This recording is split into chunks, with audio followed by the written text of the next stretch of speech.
এখানে যারা মানববন্ধনে দাঁড়িয়েছি শিক্ষকরা, সেই শিক্ষকদের কষ্টে উপার্জিত বেতনের টাকা দিয়ে, ঘুষ দিয়ে আজকে আমার শিক্ষকের প্রত্যেকটা কাজ করতে হচ্ছে।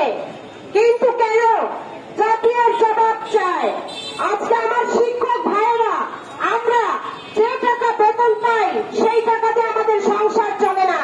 সেখানে আমাদের কষ্ট উপার্জিত বেতনের টাকা, তার বাইরে আমাদের কষ্ট করে প্রাইভেট পড়াতে হয়, সেই টাকা দিয়ে আমরা ঘুষ দিয়ে আমাদের কাজ করে যাচ্ছি। এটা আমরা আর হতে দিচ্ছি না। আজকে সারা দেশের ন্যায় যখন সংস্কার চলছে, বাংলাদেশকে যখন নতুন করে স্বাধীন করে যুদ্ধ করে নতুন করে স্বাধীনতা অর্জন করতে হয়েছে, তখন আমরা শিক্ষকরা পিছিয়ে থাকতে পারি না। আমরা আমাদের ন্যায্য অধিকার আদায় করতে প্রস্তুত। আর আমরা একটি টাকা ঘুষ দিতে রাজি নই।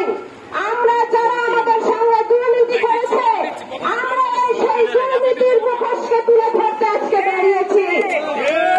আমরা চাই অবিলম্বে রাজবাড়ী জেলা শিক্ষা অফিসার মহোদয়কে অপসারণ করাতে এবং আজকের মানববন্ধনের পর থেকে আমরা আলটিমেটাম দিতে চাই 7 দিন কর্মদিবসের মধ্যে যেন তাকে আমরা রাজবাড়ী জেলায় আর দেখতে না পাই। সঙ্গে রয়েছে তার সহকারী জাকির হোসেন এবং তার অপসারণ আমরা চাই। আমাদের শিক্ষকদের রক্তের প্রতিটি ফোঁটার দামে আমরা বেতন পাই, সেই টাকা দিয়ে আমরা ঘুষ দিয়ে আর কোনো কাজ করব না।